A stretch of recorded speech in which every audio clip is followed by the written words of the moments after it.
ঢাকে সমেত বিসর্জনে, এটা একটা বাংলার প্রবাদ, এটা হবে। যদি চান আমি এই ভাষাতে কথা বলি তাহলে বলবো ঢাকি যাবে, একটু অপেক্ষা করুন। কারণ নাম না করে বিস্ফোরক মন্তব্য অভিজিৎ গাঙ্গুলির, বললেন ঢাকের বিসর্জন হবে, একটু অপেক্ষা করুন। তিনি কাকে ইঙ্গিত করে এই মন্তব্য করলেন তা নিয়ে রহস্য দানা বাঁধছে। এক ঝলকে আপনাদের শোনাবো কি বলছেন তিনি। এটা সম্পূর্ণ অন্য প্রসঙ্গে বলেছিলাম, এটা আউট অফ কনটেক্সট তুলে নিয়ে অনেকে ব্যবহার করছেন, সে করুন, তাতে আমার আপত্তি করার কিছু নেই। এটা একটা বাংলা প্রভাব, ঢাকি সমেত বিসর্জন। তো এটা হবে, এটা যদি আপনি চান যে এই ভাষাতেই আমি কথা বলি, ওই প্রেক্ষিতে, যে প্রেক্ষিতে আপনি বোঝাতে চাইছেন, তাহলে ঢাকি যাবে, একটু অপেক্ষা করুন। চাকরিহারা বিকাশ রঞ্জন ভট্টাচার্যের কাছে আজকে দেখা করতে গেছেন, যে সোমবার ডেডলাইন বেঁধে দিচ্ছে, সেই বিষয় নিয়ে কী করবেন? গেছেন, উনি যা বলার বলবেন। তো বিকাশবাবুর কাছে গেছেন, বিকাশবাবু বলবেন। হাইকোর্ট থেকে একটা রায় বেরিয়েছে যে বিকাশ ভবনের সামনে যে চাকরিহারা আন্দোলন করছিল, সেই আন্দোলনটা তুলে সামনের যে পার্ক আছে সেই পার্কে যেতে হবে। এই বিষয়টা আপনি কিভাবে দেখছেন? না, এই তো বলেছেন হাইকোর্ট, তো পাশাপাশি এটাও বলেছেন যে আপনাদের প্রতি আমার সহানুভূতি আছে, জজ বলেছেন। তবে আমাদের আমাকে একই সঙ্গে সাধারণ মানুষের সুবিধা অসুবিধা দেখতে হবে, সেই জন্য আপনারা দয়া করে রাস্তা ছেড়ে পার্কে চলে যান। সেন্ট্রাল পার্কে গিয়ে তারা করছে। শনিবার উত্তর 24 পরগনার পানিহাটিতে এসে রাজ্য সরকারকে একের পর এক বেনজির আক্রমণ ও নিশানা করেন বিজেপি সাংসদ অভিজিৎ গাঙ্গুলি। এক দেশ এক ভোট নামে দলীয় কর্মসূচিতে যোগ দিয়ে এদিন এক দেশ এক ভোটের যে সুবিধা সেগুলো বিস্তারিত তিনি আলোচনা করেন। সাংবাদিকদের মুখোমুখি হয়ে তিনি ফের একবার এই রাজ্যের তৃণমূল সরকার তথা মমতা ব্যানার্জির বিসর্জন হবে বলে দাবি করেন। তিনি বলেন যে আমি অন্য প্রসঙ্গে কথা বলেছিলাম, এটা আউট অফ কনটেক্সট তুলে নিয়ে ব্যবহার করা হচ্ছে। সে যেই করুক, এতে আপত্তি করার কোনো কিছু নেই। ঢাকি সমেত বিসর্জন, এটা একটা বাংলার প্রবাদ, এটাই হবে। যদি চান আমি এই ভাষাতেই কথা বলি তাহলে বলবো ঢাকি যাবে, একটু অপেক্ষা করুন। অভিজিৎ গাঙ্গুলি কি বলছেন শুনুন। দেখা যাক সোমবারের পরে কি হতে পারে। এই তো রক্তক্ষয়ী লড়াইয়ে যাচ্ছে। সরকার যেভাবে জোচ্চুরি করেছে এবং তাদেরকে জোচ্চুরির ফলে যেভাবে বঞ্চনা সহ্য করতে হচ্ছে, তাদের এটা রক্তক্ষয়ী লড়াইয়ের দিকে যাচ্ছে। আপনি বলেছিলেন যখন বিচারপতি ছিলেন, ঢাকি আর হাট দুজনকে বিসর্জন দেবেন, হাত বিসর্জন হয়েছে, ঢাকি কবে বিসর্জন হবে?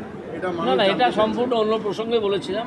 এটা আউট অফ কনটেক্সট তুলে নিয়ে অনেকে ব্যবহার করছেন, সে করুন, তাতে আমার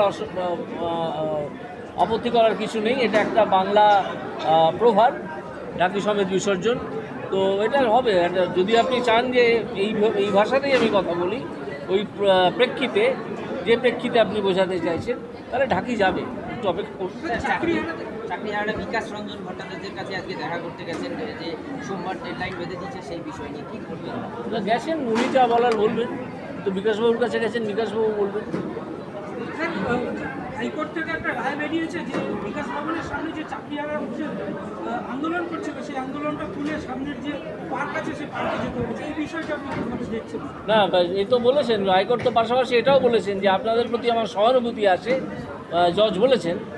তবে আমাকে একই সঙ্গে সাধারণ মানুষের সুবিধা অসুবিধা দেখতে হবে, সেই জন্য আপনারা দয়া করে রাস্তা ছেড়ে পার্কে চলে যান। সেন্ট্রাল পার্কে গিয়ে তারা করছে। অন্যদিকে অপারেশন সিন্দুর প্রসঙ্গে তিনি বলেন যে ভারতীয় হিন্দু যারা রাষ্ট্র চালান তারা সাধারণত ক্ষমাশীল, তাই আমরা পাকিস্তানকে ক্ষমা করে দিয়েছি। কি বলছেন অভিজিৎ গাঙ্গুলি শুনুন।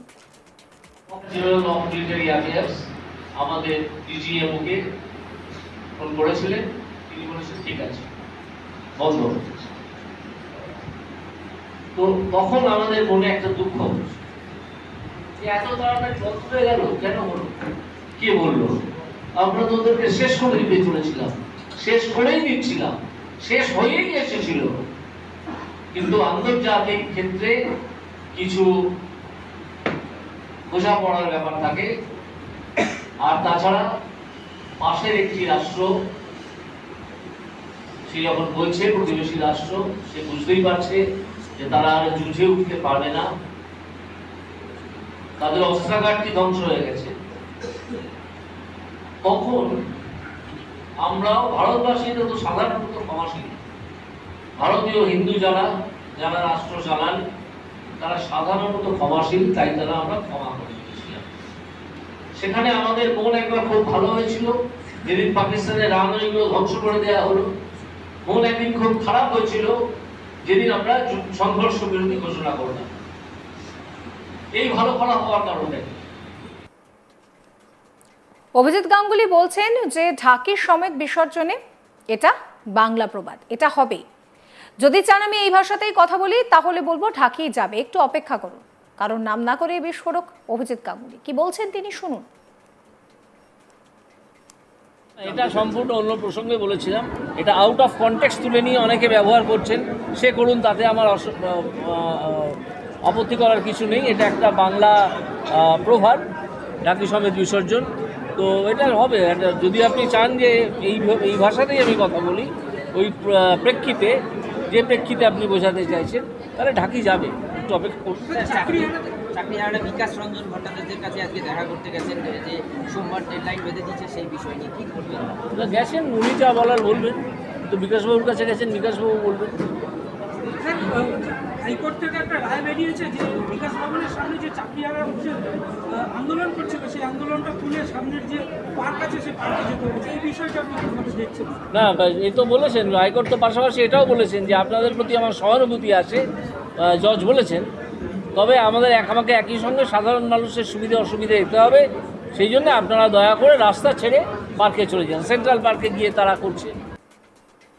অন্যদিকে অপারেশন সিন্দুর নিয়ে তিনি বলছেন যে যারা রাষ্ট্র চালায় তারা ক্ষমতাশীল হয়, তাই আমরা পাকিস্তানকে ক্ষমা করে দিয়েছি। কি বলছেন তিনি শুনুন।